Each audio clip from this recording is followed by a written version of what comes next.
It's really hard to pick on Pat Robertson. Well, it isn't exactly hard, but it's like beating up on the slow kid wearing the bicycle helmet and drooling a lot.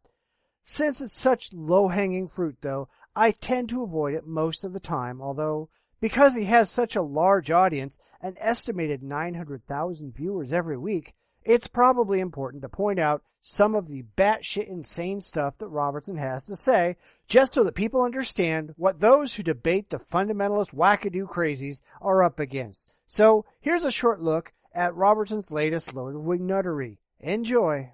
This is Thomas, Pat, who says, the pro-abortion community says a fetus isn't a human until born, but they're obviously human enough to harvest their very human body parts.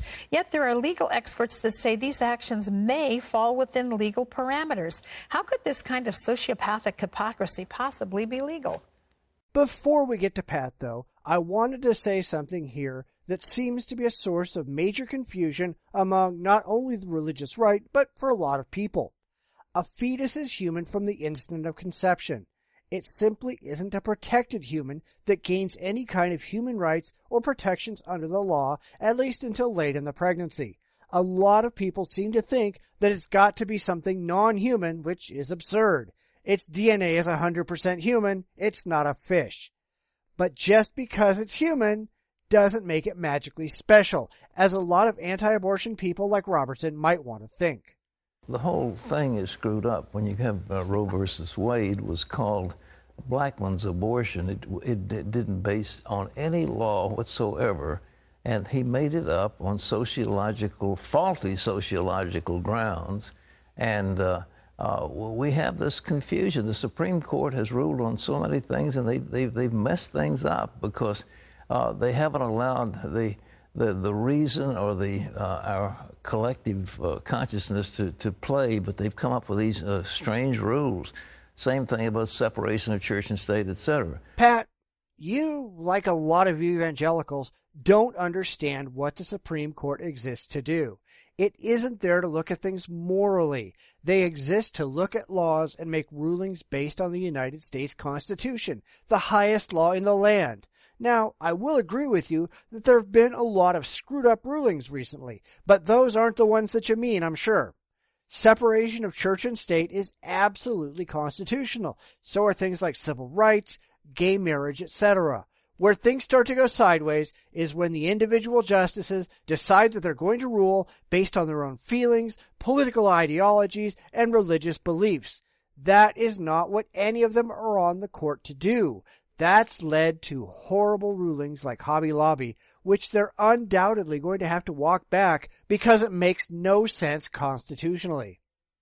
So, it's hypocrisy, yes. And you watch what's going to happen now. They've said abortion is a constitutional right. They have said homosexuality is a constitutional right. They've said now homosexual marriage is a constitutional right. Watch what happens. Love affairs between men and animals going to be absolutely permitted. And off Pat goes into La La Land. See, this isn't an uncommon belief, but it's a belief based on absurdity. The reason sex with animals will never be permitted is because it isn't between two consenting adults. Animals cannot provide legal consent to sexual relations. Neither, since I'm sure this is something that's rattling around in his empty head anyway, neither is pedophilia. Bestiality and pedophilia tend to go together in the evangelical mind. Children under the age of majority, in most places 18, cannot give legal consent for sexual conduct with an adult. I'm not sure whether Pat's unaware of this or if he's just being dishonest, but bestiality and pedophilia, the two big bugaboos in the evangelical mind, are patently impossible under American law.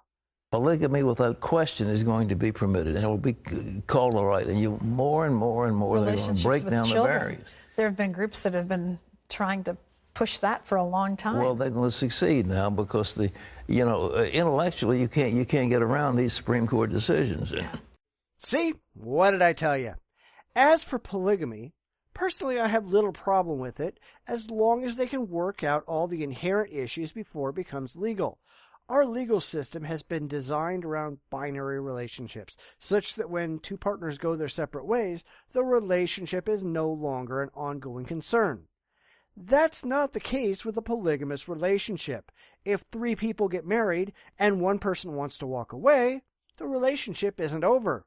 So, say another person joins. What portion of the collective financial pot do they get to lay claim to? What about child custody?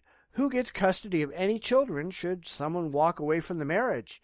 These are serious issues that would clog an already overtaxed court system. We need to decide how they will be handled beforehand, but once we know, I really don't care how many people want to get married, of whatever gender, etc. Why is it any of my business? Why does Pat think it's any of his? The problem is the people can't move any longer. Their elected officials can't make any decisions, and consequently, we are stuck with a fixed doctrine of 5 old men on the Supreme Court. 5 men with black robes. They're not all old anymore. Okay.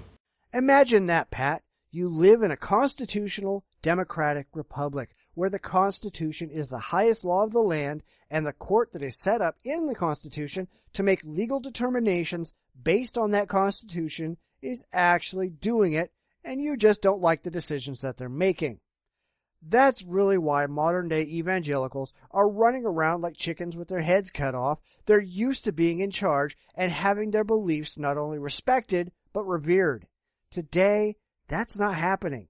People have realized that the ridiculous things that you people believe, the institutionalized hatred that you people have pushed on American society for decades, is no longer socially acceptable. And now, it's some grand conspiracy that the Supreme Court is trying to make America the new Sodom and Gomorrah.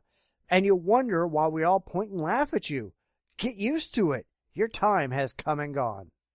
So what do you think? Does Pat have a point, or is he lost in the dim and distant past that exists only in his tired and addled mind?